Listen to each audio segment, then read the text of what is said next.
Welcome to the Capes and Tights podcast. I'm your host, Justin Soderberg from capesandtights.com. We're here to talk with Amanda Kahl, comic book creator, artist, illustrator, writer, extraordinaire, wonderful person in general, to talk about her life in the comic book industry, her book, Age of Night from ageofnight.com, as well as other projects she is working on in the comic book world. We talked about the Bangor Comic and Toy Cons Weekend of the Wicked that happened this past weekend. So check out this conversation with Amanda Kahl, comic book creator and storyteller, here on Capes and Tights. Enjoy, everybody.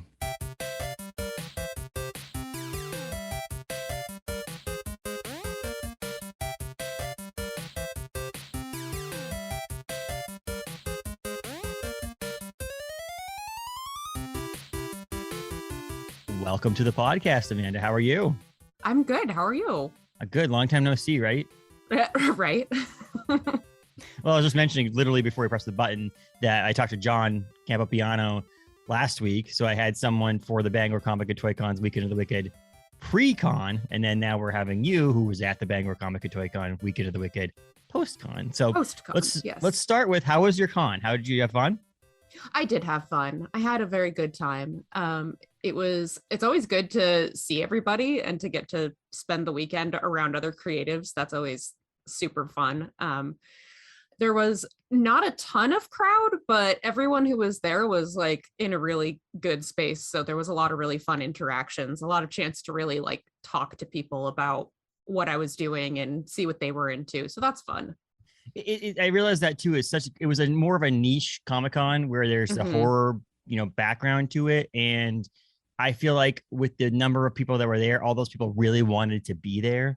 Opposed to some other cons where it's just like a friend's inviting me and I saw someone that was in a TV show or a movie of it. And so I felt like a lot of those people were diehard people of wanting to be at the Bangor Comics, I don't know, one-off convention, I guess they said it was. Right. Yeah. A little unique show. Well, it's nice when there's like a smaller crowd, because even though it's like, yeah, you might want it to be a little bit busier, but then if somebody comes up to your table and they want to like really have an in-depth conversation with you about your craft and what you do and like your process or whatever, you actually have the time to get into those deep conversations instead of being like, I'm sorry, there's 4 other people around my table, you gotta move.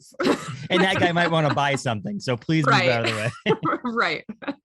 No, it's funny. I see you guys as artists and creators at these places, and it seems like almost reminds me of like summer camp, where like you guys go away for a little while and then you come back and you're like, how's it been since I saw you last? What's going on? Absolutely. There's definitely like you definitely get to know everybody, and a lot of these people we've become really good friends over the years, and we communicate outside of cons, and sometimes we hang out outside of cons too and meet up and socialize, even though we're all like spread out all over New England. We'll make little trips to see each other. But then there's a lot of people too that it's like, maybe I don't have that level of like a deep social connection with them, but definitely at the con, it's always like, oh, hey, it's you. How's it going? Like, initially it's like, I think I know you. You were probably at the last con I was at. Right. Yep. There's a lot of that too. Of like, oh yeah, it's the Pokemon guy. Hey, Pokemon guy, how's it going? Like, I don't know your name, but I know who you are.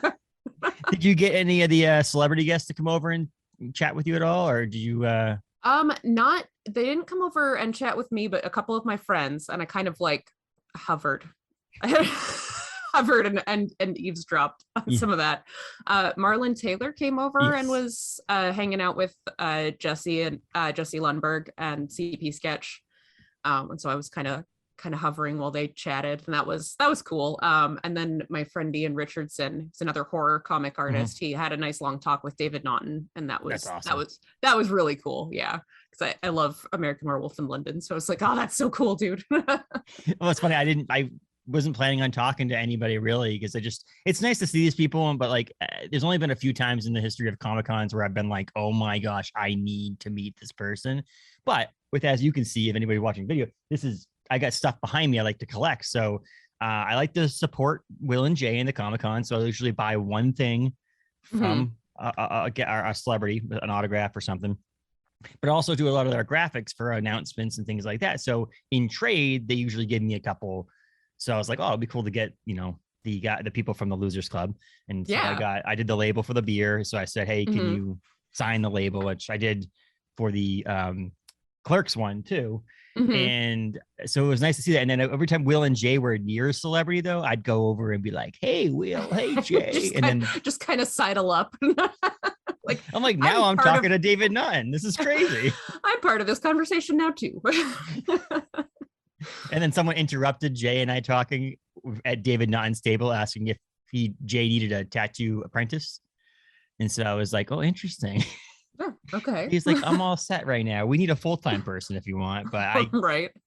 But it was Jay was very kind and courteous about it. But no, I said to, I forget who it was. It might have been Will or Jay, one of the two, that I saw more celebrity guests spending money with vendors at this con than I have seen at most of the other ones that I've been involved with. And it was really cool seeing the Losers Club buying, Pennywise or it related things at different tables. Yeah. Which is really cool that they basically just formed this identity of they were in this 1990s TV special and they just buy everything that has to do with it. So a lot of custom cool made, like locally made things or things they haven't seen, which was really cool to see that. And Marlon was one of them. And Marlon was everywhere. I think he was more around the con than he was at his actual table signing autographs. Right. I think that's probably also like, I think if it were anywhere other than Bangor, that might not have been the case, but it's like, but you're in Bangor, like you have to, like that you're at the actual place where this is set. You have to do this. Yes. So like, and that was really cool. That was really cool. I dropped my son off at my wife's aunt's house this morning she watches him during the week, and her daughter, so my wife's cousin, does theater stuff and brewer and stuff like that. And so when she heard about the Comic-Con, she volunteers. She's one of the volunteers for the Bangor Comic and Toy Con stuff. Excuse me. And so she decided she's not really big into horror, but she'll volunteer and she'll help out. So she ended up in the catering room upstairs. And as you sat down, the Losers Club came in to eat their lunch, and they sat down and were like, "Can we sit here?" And she texted her friend and goes, "Oh my God, the Losers Club just asked do I say yes? Do I say no? What do I do?" No, you can't sit with me. You can't sit here. Sorry, you're a loser. So it was a cool experience, and those are always fun. And I always tell Will and Jay from the Bangor Comic and Toy Con that, and the Maine Comic and Toy Con coming up, that small regional cons are the lifeblood to the comic book industry, in my opinion, because they're just you get to talk to people like you mentioned. And, if you had a table at Boston or New York, or you get a chance, but there's just so many people and you've made it when you have a table at, San Diego or New York or whatever. But in the same sense, I met George Perez a number of years ago at a con in Massachusetts where he charged me $40 for an autograph of multiple comic books, a photo with him, and a Sharpie sketch of Thanos at his table. And I was like, that was one of the greatest experiences of my entire life. Cool. Yeah. And those only really happen a lot of times at those regional smaller cons. And so that's one of the things we get for Bangor is you get that experience of, we should feel lucky that anybody wants to come here and hang out. And so these people, and then having the connection to Stephen King was a lot of fun and all that stuff too. So I think it was a great weekend. I think I'm excited for next year. I know it'll probably be more of a wider range of guests next year. And I'm excited for Portland in April. I got to book a hotel now because I know. we were at a wedding Saturday night. That's why I wasn't there on Saturday. And we had to stay at my father-in-law's in Old Orchard Beach because every hotel down there was close to $1,000 for the night. Oh my gosh. Yeah. It's pretty wild. Some of these accommodation prices, if you wait too long, it's just like, well, what are you gonna do? You got to stay somewhere. We can charge you what we want. I'm gonna sleep in my car in the arena parking lot. That's what I'm gonna do. No, I'm gonna hide somewhere in the arena and sleep overnight and behind the bleachers somewhere. Right. Is April too early to go camping? I'll camp. There's enough people camping on the streets that I can just blend in. No, it was great. It was fun. I can't wait. Yeah, I'm excited for it. So as you warm up over there, you're a little cold. Yeah, it's like, it was like 29 degrees at my house this morning. Inside? No, outside. I was like, it's very frosty out there and it's not warm in here. I wonder what the temperature is. And I look at my weather app and it's like, it's 29 degrees. Yeah, I'm like, oh, okay. Well, you're way up north, so I'm pretty far up north. Yeah, I'm farther north than Bangor, so yes. I have to like travel. It's so funny because Bangor's close enough to where I live that I just stayed at home for the weekend and just drove in every day. But when I would tell people, oh yeah, I drove down today, and they're like, down? Like there's an above Bangor. There's above here. There's people live up there. Like, yeah, we do for some reason. Well, it was funny how much we know about how like much is north of us in Canada and all that stuff. I was talking to Lenore, who voiced Rogue in the X-Men animated show. She's like, I go, oh, yeah, you know, she just, have you lived around here your entire life? I go, yeah, in New England, basically. I've lived in Massachusetts and Maine, New Hampshire. She goes, cool. What's the states that make up New England? And in my mind, I'm like, how are you the age you are? But then I'm like, well, she's lived in Canada her entire life. So she's like, does she care? Right. I mean, no. I don't know what's going on in the Southwest. Not relevant. Yeah. I know what's over there. To her life. But if someone called a certain region in Phoenix or Arizona or something, I would not have any idea what it was. So I told her once and then she repeated it back to me and got it all correct. So I was very happy. Yeah. I was like, yeah, it's all basically, if you go up northeast of New York, you're in New England. Right. That's all I have to know.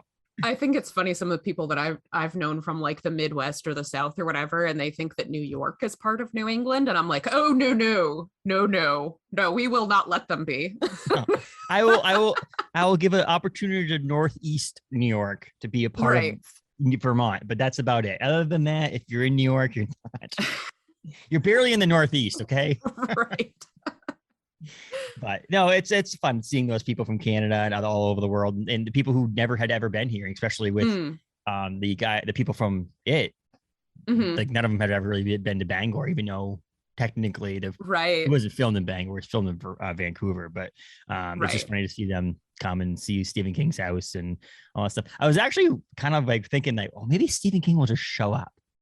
Nah, it'd be nice, but he doesn't do stuff like that. He's just like, leave me alone. Please leave me alone.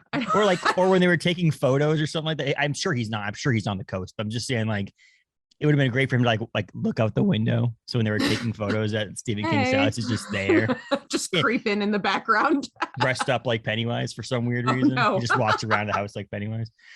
But no, it was fun, and I'm excited. I love cons. I love doing it, and it's tiring, but it's worth it. And I think even if you didn't make the money you wanted to make, if you touched one person who future, like my friend Paul, who owns Galactic Comics, he's like, if I sold one comic book to a person who's going to be a comic book fan for the rest of their life, I could have lost money this weekend and be happy. You know what's funny about that is that I think about that every time, because the many years ago now, when BCTC under its previous owners, so under the so it was like, this was like maybe the first BCTC ever, so that would have been like what, 2014 or something, right around there, I don't know, a while ago.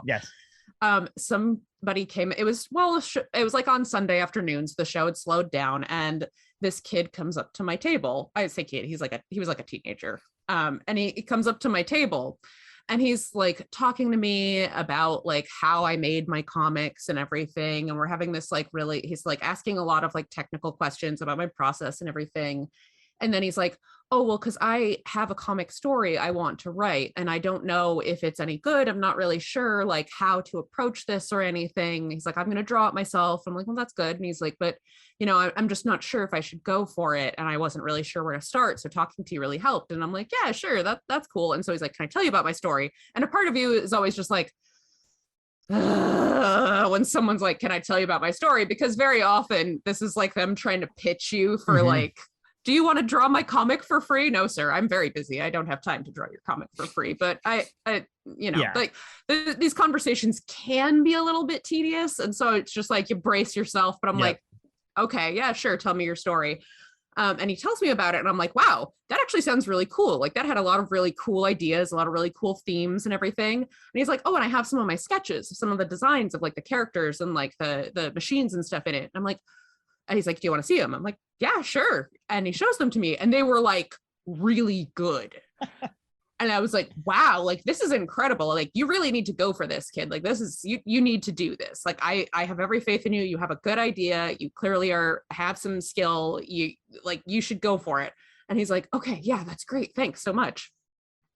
And the following year, he was at the convention with his book finished. And that was Ben Bishop. No, I'm kidding. No, but you know who it was? Who? But you know who it was? It's Nicholas Anderson. Nicholas Anderson, who is at every BCTC. Now. He now has like 7 volumes of Planet Ripple out. Yes. Like That's awesome.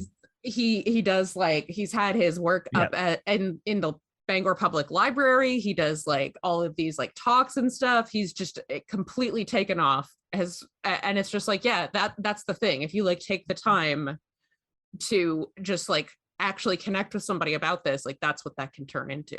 And he was at the booth next to you, right? I mean, he was he was next to me. Yeah, a lot of times we're pretty close to each other in Artist Alley, but that was fun having him actually right next to me. That was nice. So we got to chat a lot over the weekend, mostly about like our chickens and other pets. But well, you are Maine, you're from Maine, so that's like, it's just typical, right? Right.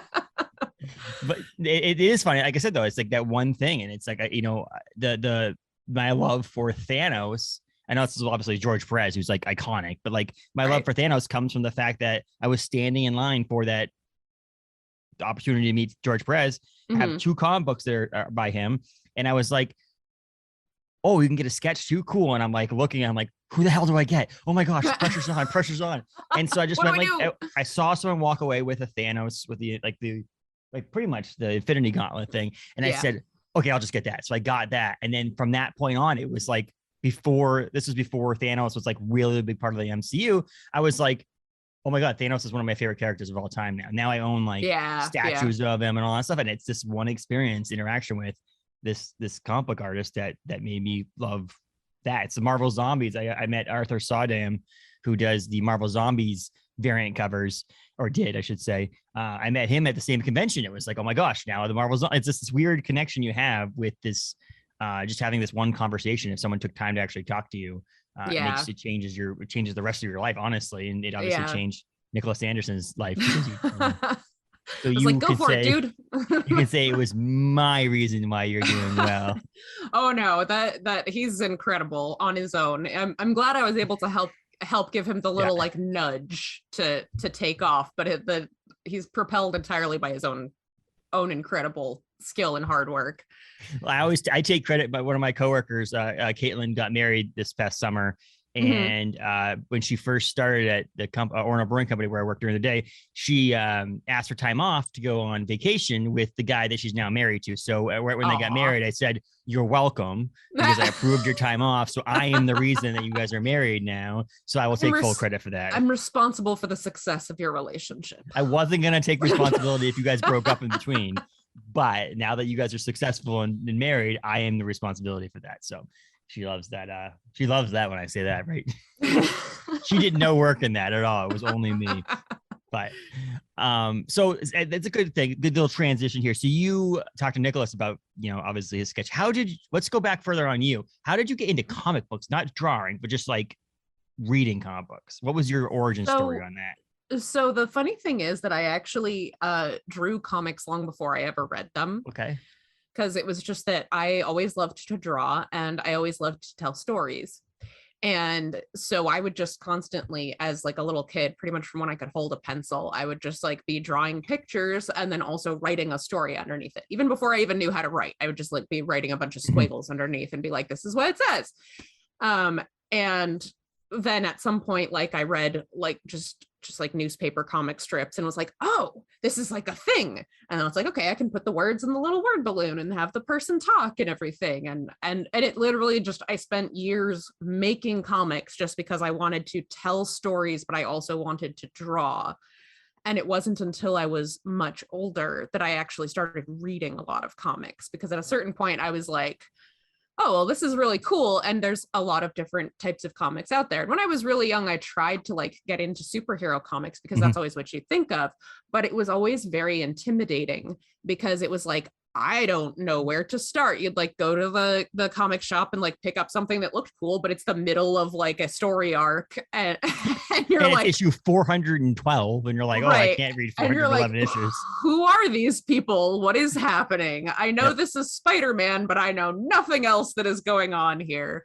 And then and that was like when I lived in Connecticut as a little kid, and we had comic shops around, but I was always just like, I'd randomly grab something and then just be dreadfully confused. And I was like, oh, I'm enjoying looking at the artwork, but I have no clue what's happening with the story. And then once I was in like middle school, we moved to Maine. and in like the boonies of Maine. And so my only access to comic books at that point was my local Rite Aid. Like they Which Rite Aids don't exist anymore. They don't exist and B, anymore. They stopped selling comics years ago. Right.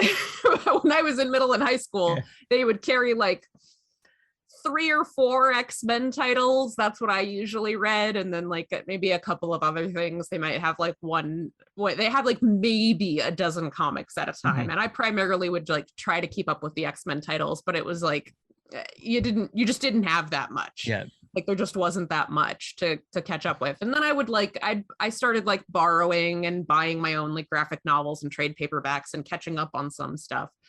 But yeah, it was mostly just that I fell into the medium as something that I really loved the storytelling potential of. And then afterwards, after already doing it on my own and not really knowing what I was doing, just kind of going for it, then I started like becoming educated on it after the fact.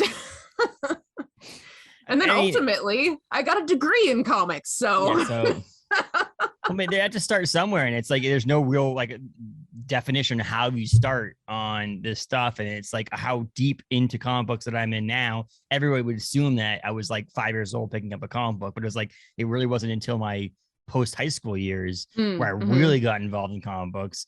And that's kind of funny how it's just, you know, my origin story is not that old compared to someone whose origin story is extremely old, and you would never know they read comic books. Like, right. They don't go to conventions, they don't do anything, but it's like they sit at home every night and read a comic book, and you go in their, you know, den, and it's just like thousands of dollars of comic books, and you're like, oh, I didn't know you were like this. But yeah, it's also become more widely. I mean, a Comic-Con like Bangor Comic and Toy-Con probably wouldn't have been super successful 25 years ago. No, just because it's not as widely recognized and accepted as it used to be. It's still not. It's still, when I told coworkers that I was going to a comic book convention. No, on Tuesday, I went into our first book club over at Galactic Comics and Collectibles in Bangor. We read Witches from Scott Snyder.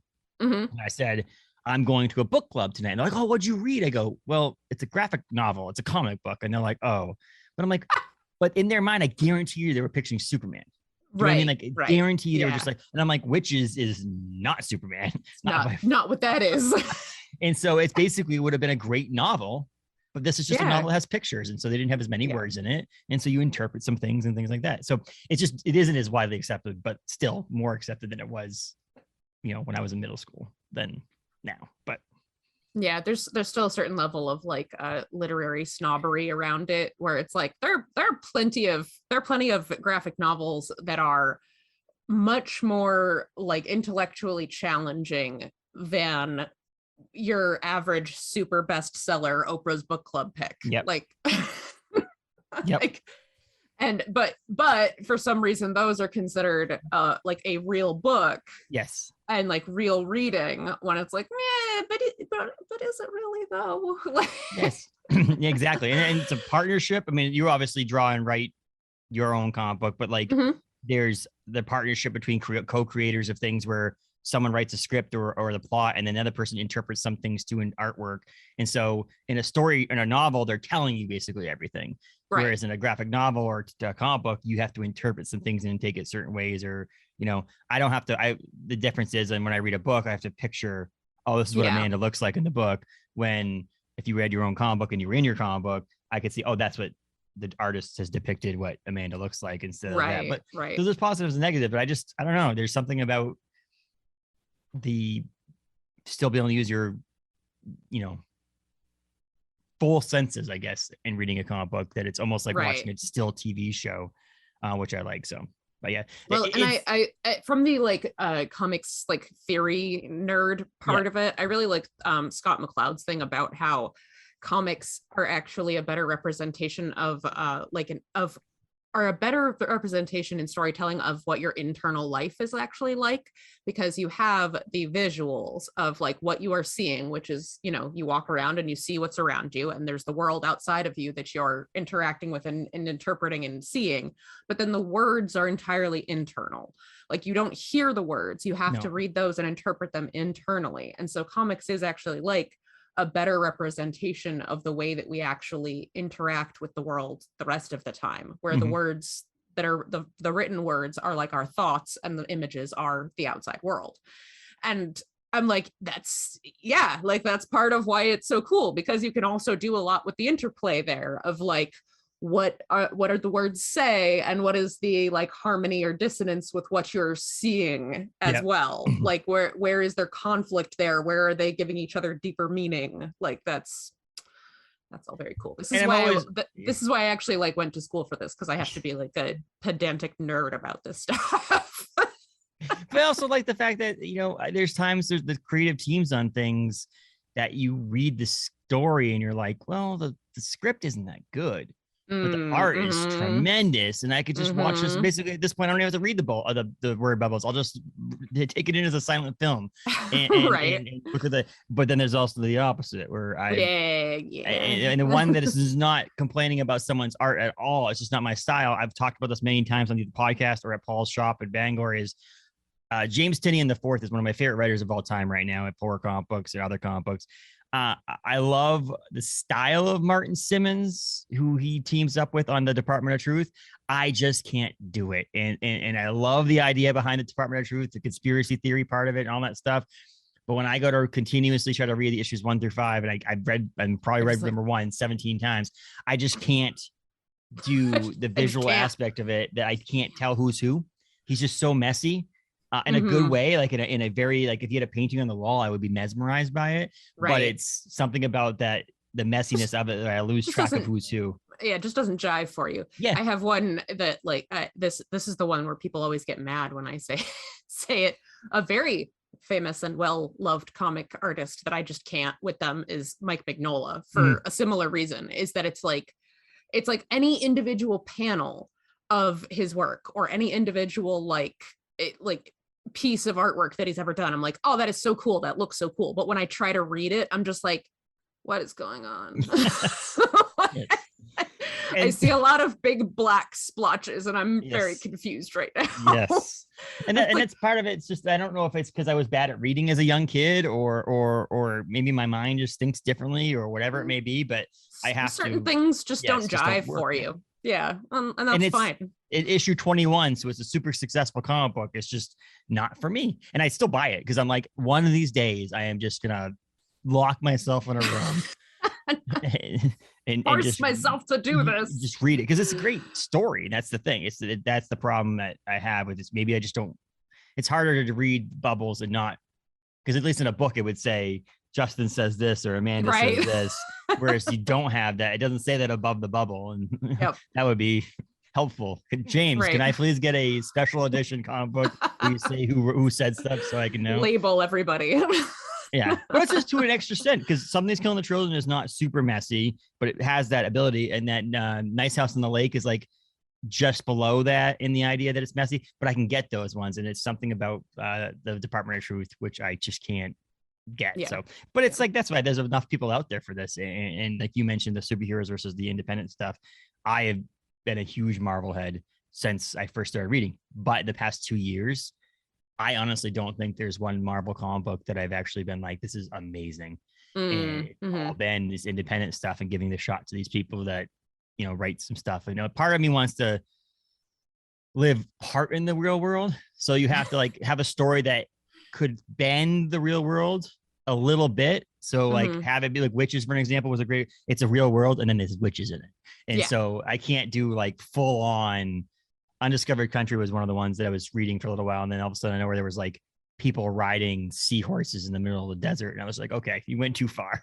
You went too far with that. And Charles Soule is an amazing writer. I was just like, you guys went way too far with that. But you have broken my suspension of disbelief.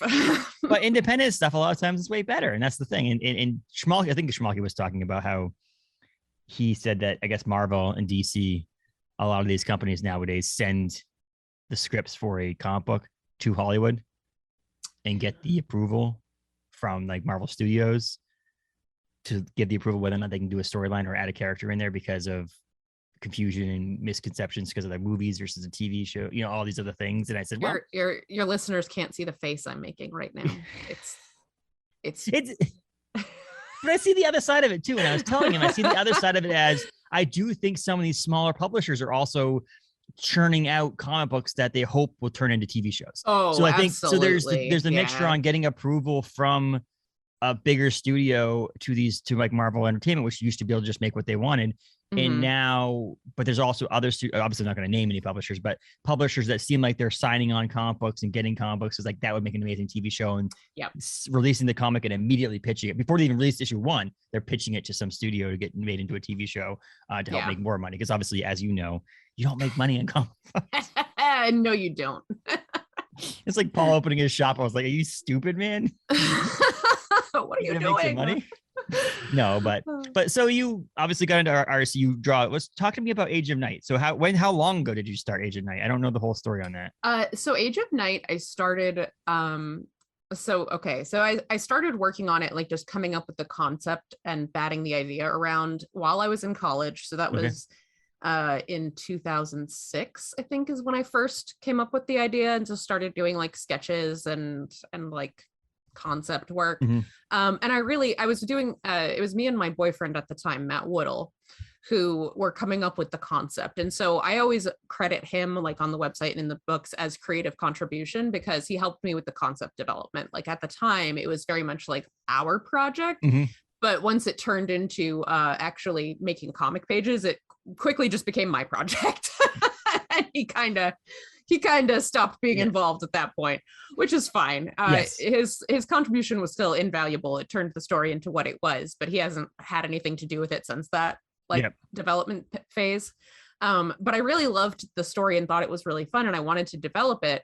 But I was in school and I was working my way through school. So I was like, all right, I don't have like a lot of spare time. So I have to find a way to make this work. And so what I ended up doing was I took a concept design class. And the idea of the concept design class was you basically just work up a bunch of concept designs for a project. And I was like, well, this is the project I'm going to do. So I was able to do a lot more of like realizing concept designs, of finalizing character designs and the world and all this different stuff to get it going. And ended up with a bunch of really cool pieces, most of which unfortunately haven't survived the years, but it got to do a lot of that kind of development work and really like hammer out a lot of stuff. And then the following semester, I did my senior project. And for my senior project, I did the first chapter. Okay. And so it was like, all right, this is how I'm going to kick this off, is I'm going to get started on this by making it the thing I have to do to graduate. So that was in 2007.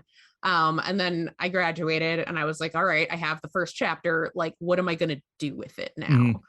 And the 2007 internet was a very different place to the current internet. And webcomics, that was right when webcomics were like really having their first big financial boom and big like success boom. And I had always conceived of Age of Night as being a book, an actual like physical book. I had it like individual chapters were like 20-ish pages and I wanted them to come out in volumes and everything.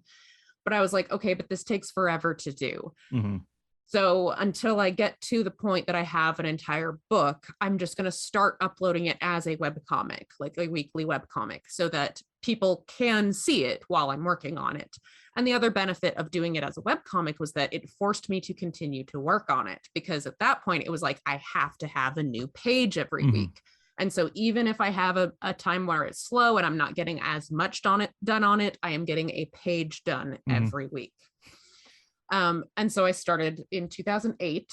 So like right at the beginning of the year in 2008, I uploaded the first page of Age of Night on ageofnight.com, and I have uploaded a new page just about every week since.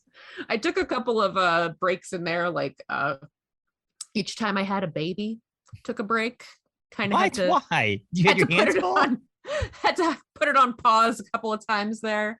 But yeah, it's been the last time I put it on a break was about the last time I paused for any length of time was about 5 years ago when my mom died. And since then every week there's a new Age of Night comic. and so I have a question here. Is it an ongoing project? So I'm guessing it's a real ongoing project. It's a real ongoing project. It's been going for a very long time now. Yeah, actually drawing pages for about 15 years now. But it is finite. I do actually have an end in sight. it was always planned to be 5 volumes, and I have 3 volumes released so far. Volume 4 will be coming out next year, and so then there will only be 1 volume left.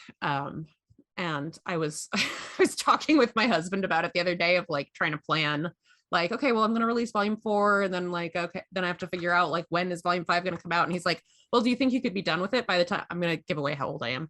Do you think you could be done with it by the time you're 40?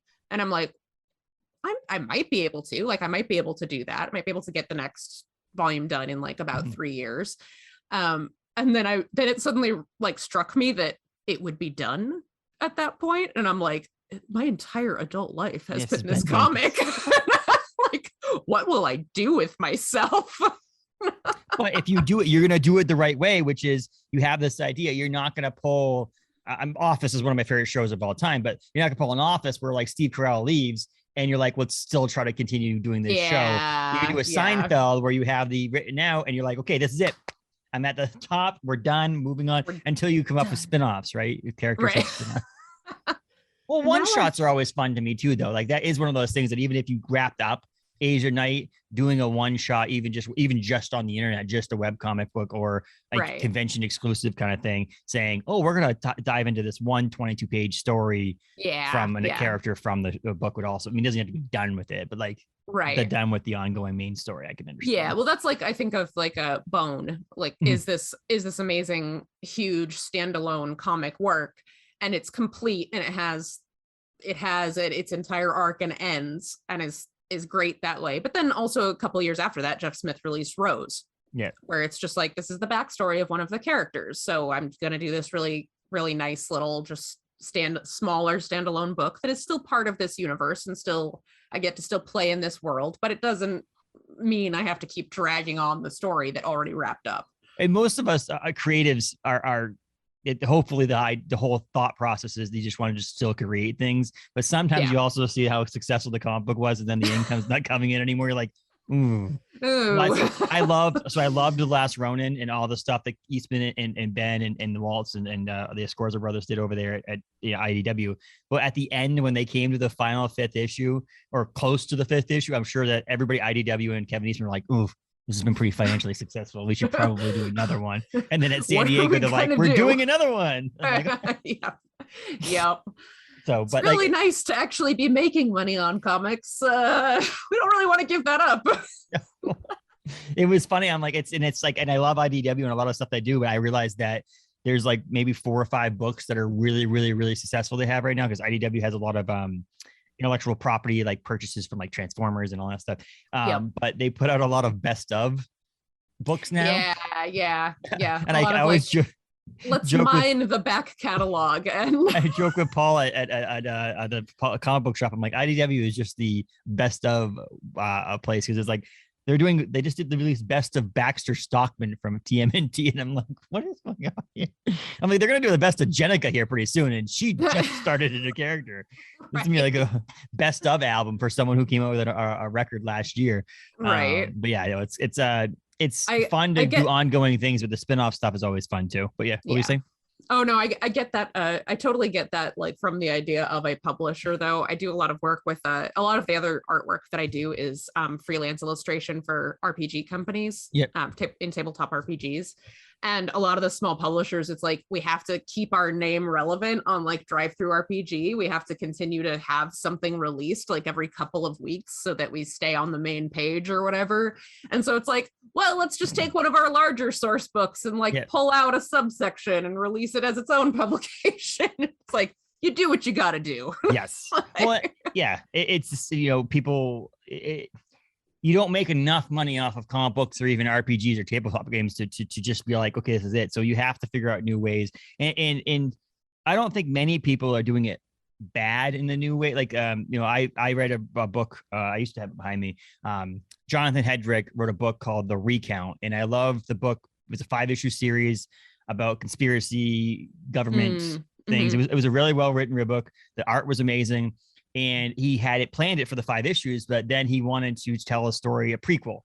And so like 2 or 3 years later, he came out with a preamble, and it was like very well done, very well. And he's like, but that book was super successful, and it's being made into a movie. And so he's like, until that's done, though, I can't, like, I want to continue. But he did it right. And they said there's certain people who do it right and certain people who can just tell it's a cash grab.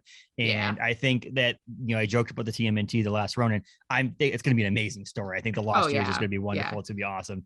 But I do see that going back to the well, doing it right is an okay thing with me. Rebooting a movie or adding a sequel just because it was financially successful in the theaters is, when they made do this again, they made Goosebumps 2. I was like, okay, the first one wasn't good. You made money on it, but it wasn't good. Right. What are we doing here? Exactly. So it's when you see that successful financially of movies, for example, is you see, oh, they made $500 million. We're getting a sequel. Like we know we are now. Yeah, that's what's gonna happen. And so, but comic books don't. I mean, I hate to say it, I love the industry, and that's why I shop every week at Galactic Comics. Is I know how much he makes on comic books, and I know how much you guys make when you guys are doing comic book stuff. It's not a lot of you, and I say startup because you're not startup, but people who are not doing a book that people would know right off the bat, right, a bookshelf. It's a lot of financial and time and effort. Well, and for something like Age of Night, where it's just ongoing all the time, it's like I don't even really have the option for Kickstarter or anything like that, because it's like, well, it's always coming out. Like it is always coming out, and then I just have to, like, I get some of my income from Patreon, I get some of my income from like other types of like online tip jars, that sort of thing, and then I sell the books as they come out. But it's like it takes like 4 years to make one of these books, so and then I sell it for like $10. Yes. And all the money that you had to pay to get the book made, because it's not like you can just tell the print company, when I sell these, I'll pay you later. Money. I'm good for it, I swear. Yeah, it doesn't work that way. No, it doesn't work. I mean, I did do a Kickstarter with a friend of mine for a different comic project, because I'm drawing 2 comics right now, because that's smart. That's a smart thing for me to be doing. I'm drawing 2 comics at the moment because last year around this time, my friend Jeremy Flagg and I did a Kickstarter for a comic project called I Am the First. And we did that partially because he wanted to make sure that we had the money to actually print the book up front, and he wanted to pay me.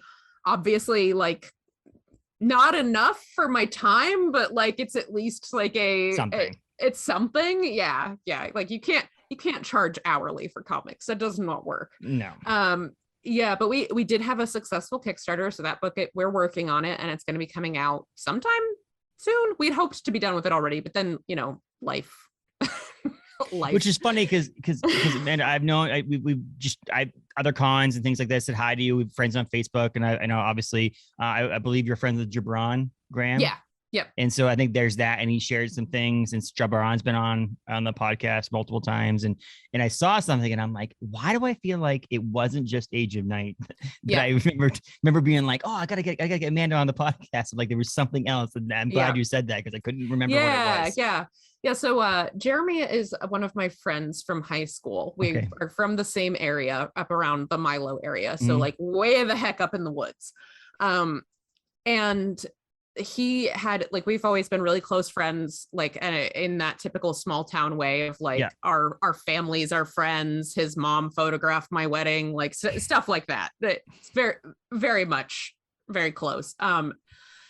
And he had this idea. He's a writer, like he writes novels, and he's like, but I love comics. I would love to do a superhero comic, but I don't necessarily want it to just be like, just a regular adventures in tights type, flying around and punching super powered people and everything. He's like, I want something a little more real. And something with a deeper meaning. And so he came up with this idea. He was actually pitching it to me originally as we were just talking about our different ideas back and forth. And he actually was telling me about it as like a young adult novel. But when he told it to me, I was like, no, that's your graphic novel. Like that's your comic. That's what you need to turn into a comic. And he was like, oh yeah, that'd be great. And so we agreed to work together on it. And it's about a kid who is living in rural Maine in a town that is fictional, but we basically based it off of a lot of like the dying mill towns, like Millinocket and Lincoln and that sort of thing. And he has a really rough home life. He's gay. He's not really like out, but everybody knows he's different. And so he's picked on because of that. He's got a terrible, abusive, alcoholic stepfather, like just all of this regular teenager life stuff that he has to deal with. And then he ends up getting superpowers. And so he's trying to like deal with all of this, like just like dealing with being different and having that kind of uphill climb of just living your life as a gay teenager in a small Maine town, but then also having to deal with, now I have superpowers and now I have to deal with this too. And so it's been a really, really fun project. It's very different for me because Age of Night is fantasy. So I'm normally drawing like, I'm normally drawing like sword fights and people in armor and like fantasy creatures. And now I have to draw like classrooms and cars. Things that really exist. Entirely contemporary. I'm like looking up images and videos of abandoned paper mills. And I'm like, what? This is so technical. But it's been really great. And it's also a really great example of what you were talking about, where like the script and the art can really like enhance each other. Because if you just read Jeremy's script, it's like it's good. I can see the potential in it when I read it. But when you just read the words that he has on the page, like the words that the characters say, you're like, what is there's hardly anything here. But then once I turn his directions into an image and you get to see like the way that the characters, like the body language between the characters and their expressions and the way that they're like internalizing and reacting to things, like there's so much more to it. It brings so much more depth than just the words that are on the page.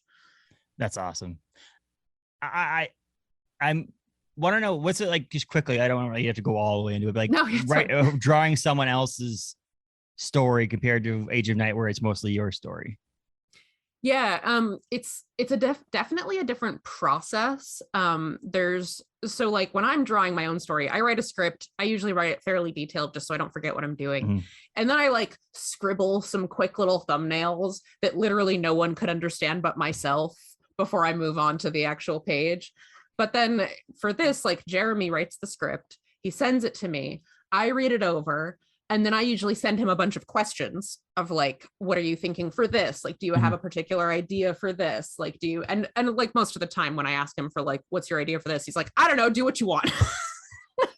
It's funny how you say that. The number of times I've heard that, like I just listened to a podcast with Charles Soule and Ryan Brown for 8 Billion Genies. And it was like, they work so well together. They just like, Charles Soule just writes the script, but then goes, but really do what you want. Like I trust it. Like honestly, we could send it to the printer without me actually even approving anything, and I would be happy because you just, we trusted the person. Wouldn't have fine. Yes. Well, I mean, Jeremy wouldn't have partnered with you if he didn't trust that your abilities. Either, so. Exactly. Yeah. But then what I do is I do after I get my questions answered, I'll do a set of thumbnails that are actually like bigger than I normally work for thumbnails. So instead of being like 1 by 2 inches, I do them like 2 by 3 inches, and then I make them like nice and neat so that he can actually see what I'm sketching.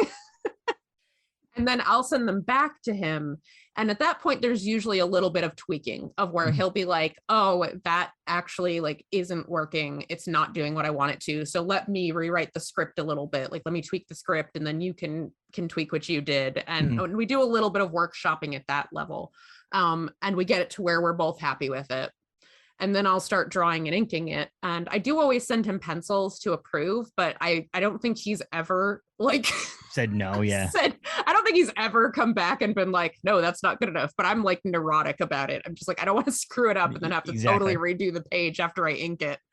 I've done that before too, because of like doing can art for Orno Brewing Company. It's that you have something in your mind exactly what you want to, and they even explain it to you. Like the ownership's like, okay, I think we're going this route, and you make it, and I finish it, and I fine tune it, and I polish it, and it's ready for sending to the printer. And I go to them to go, actually, we were looking that you can't, and I had to redo the entire thing. And it's like, so if I would have just honestly take my iPad and sketch it out. Right. And give it to them. They're like, no. Then I would have taken 30 seconds to sketch it out. And so from that point on, the couple of times that happened is now and now it's been 99.9% of the time. They're like, yeah, that's cool. Go with it. But that 0.1% of the time they say, no, it's going to take me an extra entire day to do something. Exactly. It's frustrating. So yeah, I can see you're wanting to get the check mark that yes, you're good. Right. And then doesn't take you 2 seconds to ink. So you want to make sure that. Yeah, it's time intensive. So it's just like, I want to make sure this is good before I get into that stage. Yeah, and then after I get it all drawn and inked, he helps me out with the flats because he also has like a graphic design background, so he can do the flatting on the colors, and then which is basically just like filling in, for people who aren't familiar with the process, it's basically just like filling in the big areas of color, which is not difficult, but it can be time consuming, especially if you don't have like completely closed shapes, which a lot of the times with my inking style I don't. So so it takes a little while. So he does that and then sends it back to me, and then I actually like change the colors to what I want them to be and like render it, add all the lighting and shadows and effects and everything, and then we have a comic. So when is coming out?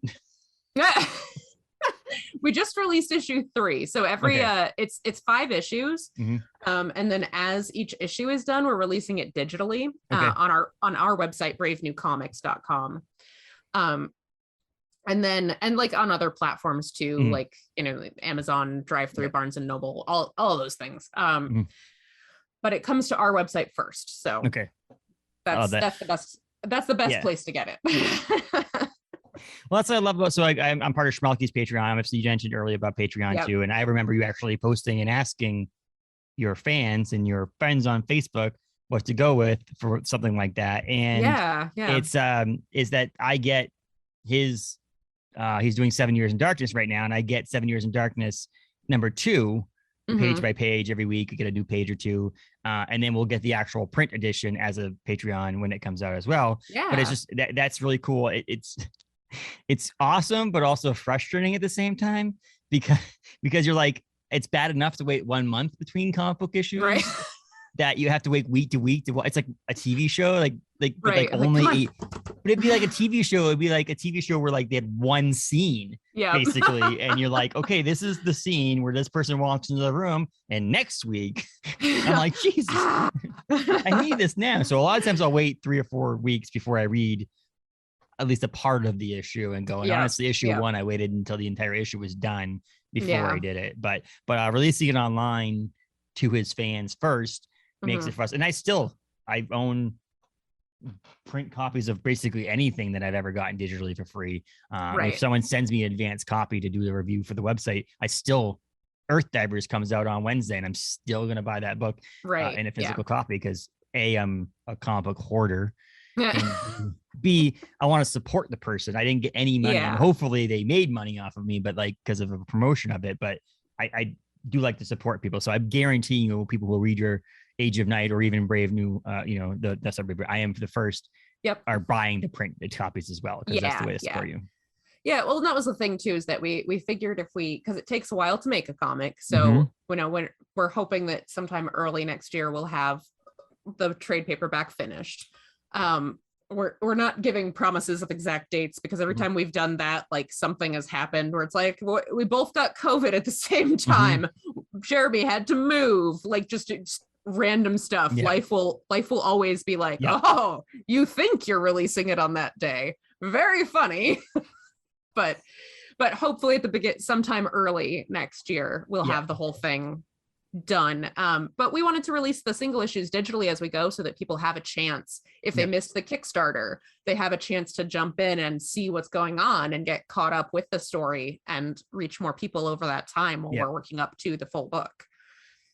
Let me know when it's done. First of all, I'll talk to you and Jeremy on the podcast. It'd be great. Yeah, when it's fully done, we have the book club now at Galactic Comics and Collectibles, so we should be able to read that trade paperback when it comes out. That'd be fun. In the full form and have a discussion about it. And you can either join us because it's not that far, or you can talk to us on Zoom. Because I'm doing that now. We're trying to get we're going to do Aggregate from Ben Bishop. And then I would try to do Electric Black with Schmalky, but Schmalky's like, honestly, it's cheaper for you just to buy it on Amazon. We're like, we're not buying it on Amazon. It's no, what are you doing? It's not in print right now, and so Amazon probably has copies in their warehouses or whatever, sitting around in a warehouse. But if I have connections to people, what I'm trying to do is at the book club is like the first 10 minutes is to have one of the co-creators or creators to be on there and talk about how they came up with the concept and all that. Someone goes, wait, they're not going to be there the whole time. I'm like, no, because none of us would ever say anything bad. We'd all be like, every book we ever read was amazing because the creators are on with us. So hang up. Oh my God, that was bad. No. So I said that the first 5 minutes you just talk about whatever, and then we hang up, say, hey, nice to talk to you, hang up, and then we have an actual, untethered conversation about the book. It'd be kind of cool too. So, but yeah, that was when I want to get the localer people too. So like I said, Good Boy Pause, even if it's only a single issue, I was like, Bob, we'll read that for you and do that. I can't wait for that to come out. The same thing that you mentioned with Bob though, like he couldn't finish pages because he broke his arm. Right. And it's like, you need your arm to draw. Life happens. Yes. It's like anytime like a major project from like some big studio or whatever gets delayed too, and people are like, what's going on? What are they doing wrong? It's like, because sometimes there's a handful of key people that need to move this project forward, and life has happened to them. Weird. You know how like you had to have like a doctor's appointment last week? That's the same thing happens in bigger scales and bigger things. It happens. Patience, people, patience. It's okay. It will come. We're working on it. So, Amanda, how can people support Age of Night? So Age of Night, there's a few different options. I do have a Patreon, so you can do patreon.com/Age of Night, which is spelled AGEOFNIGHT. It's the time of day, not the guy in the armor. I also have a Ko-fi, or coffee, or however you want to pronounce it, the digital tip jar thing, which you can find. My username there is Amanda Kahl Art. If you just want to like give me like $1 and not sign up to be a recurring thing, the patrons do get the first. They do get to a first look at Age of Night pages. They're always 1 week ahead on the updates. You can read the comic every week at ageofnight.com. There's a new page every Wednesday. I do sell physical copies of the first 3 volumes, which you can buy the physical book on Amazon. You can buy the physical book a lot of times locally at the Briar Patch. I'm not sure what Gibran has in stock right now. I haven't brought him any recently. I don't know if he still has any or not, but it's a place you can get them. This will give me a reason to go in there. I have to go in there and pay for a book he's had on hold for like 6 months for me. So I'll just ask. I'll look and see what he has. Right. Be like, hey, what's on the shelf over there? And you can also buy digital copies as an ebook on Amazon, but also on the drive-through sites and on Skirmisher Publishing. So that's, I think, just skirmisher.com, which is my like online publishing partner. Okay.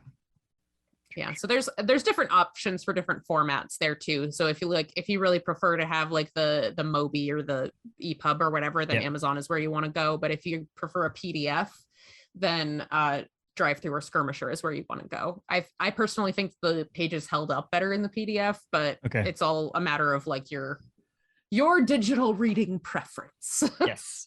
And I it's funny thing is we mentioned about buying things and having physical paper copies and digital copies. I've found myself now spending twice as much on comic books because I buy on Wednesday, I buy a comic book and then I'm like, I really want to read it on my iPad. And so then my wife goes to bed usually before me because she has to wake up earlier than I do. And so I'll sit there with my iPad in bed and I'm like, I want the lights off so she can sleep.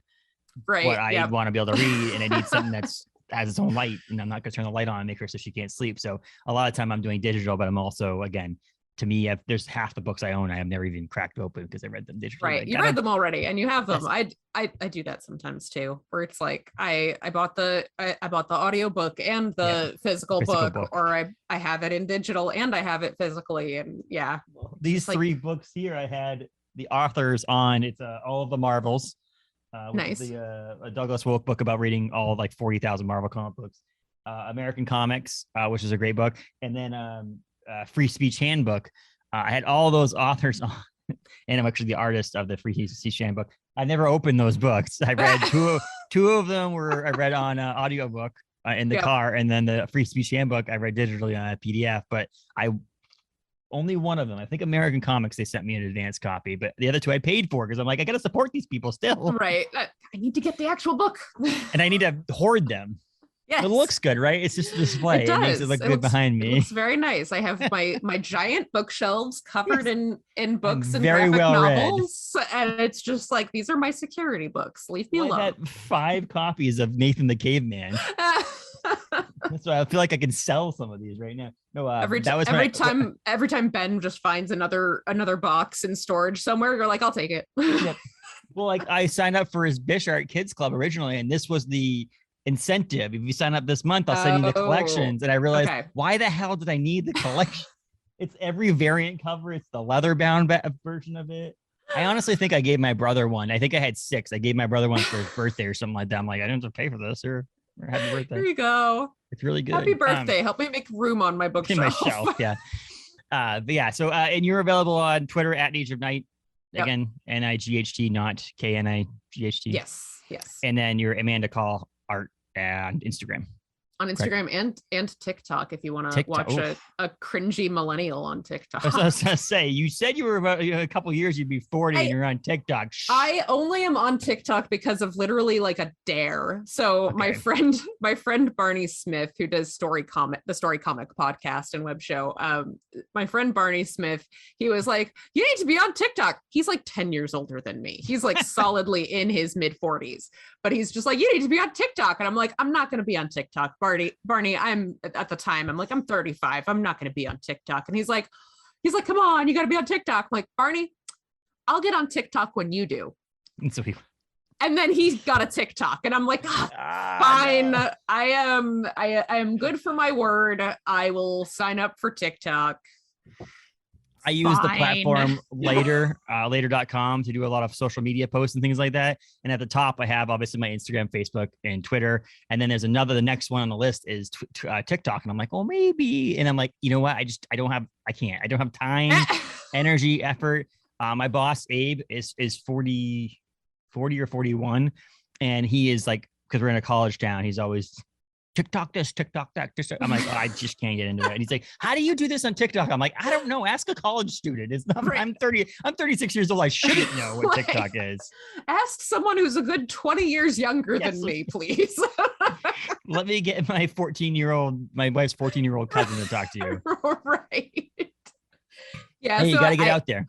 I have it. I'm not very active on there. Every once in a while, I'll post a video of like the dog or my chickens, or like sometimes I post artwork, but most of the time I don't do anything on there. Twitter. You yell at her on Twitter. She loves that. Amanda loves that. Yeah, Twitter, right? I love it when people yell at me on Twitter. It's great. I love it when I make people mad on Twitter. That's what it is, right? It's people yelling at each other. Time. That's all it is. Yeah.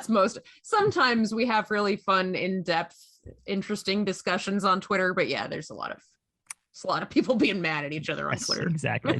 That's going to change when Elon Musk owns it, right? No one else saw that either except for you and I. I just rolled my eyes really strong. Right. Are you going into any? Are you conventions? Is it April is the next one you're going to, or are you doing anything between that?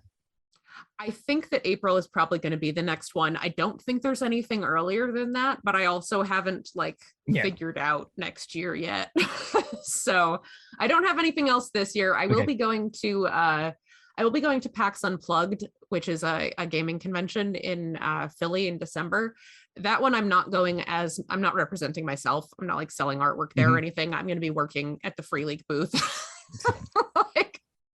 I'm getting Free League to pay for me to go to PAX Unplugged and have fun. So if you're at PAX Unplugged, we should hang out. People listening to this podcast, we can hang out and play some games. Yes, exactly. Awesome. And I'll try to sell you some Free League stuff. Hey, it's what you're there for. Well, that was great talking and having a conversation with you. I'm glad we were able to do this. We talked about it 3 months ago or 4 months ago. Actually, April probably. It was April. It was April. It was 6 months ago. It was at the Bangor Comic and Toy Con at the mall. And I was like, hey, we got to get on the podcast. They're like, sounds good. And then 6 months later, we do that. Let's actually do that. Well, it's funny because I get to the point where I try to be very, very, very scheduled in advance for most of my stuff that I do. And I'm tried my best to try to get scheduled every week till the end of the year with a guest. But then all of a sudden I know where some guest pops up and it throws the entire thing off. Yeah. Like I wasn't going to do one for Thanksgiving week, but then Stephen Graham Jones, who wrote Earth Divers, is going to come on now. So now it's throws over, but it's just kind of funny. And I'm like, I always feel bad texting people being like, you want to come on in December? But this is last month. This is September. I go, I know, but I want to get it on your schedule. I want to get it on my schedule. Right. Let's figure this out. I actually am very thankful for that, because then it's it is in my calendar and now I can actually plan for this. Because exactly. As a mom and also working and everything, it's just when somebody's like, hey, can you do something next week? Yeah. No, next week has been spoken for Yes. for a while. So it's good to get that on there. But like I said, let's get back on and talk about I Am the First in more depth when you get closer. We obviously don't have to do it next week, but like in a couple months and talk about it some more. We get Jeremy on too. It'd be fun to do with both you guys. So, but until the next time I see you, I'll probably see you around town at some point. I mean, you guys, we might cross paths between now and April, but probably. If not, I'll see you in April. Yeah. Thanks a lot for coming on, Amanda. Thanks so much for having me.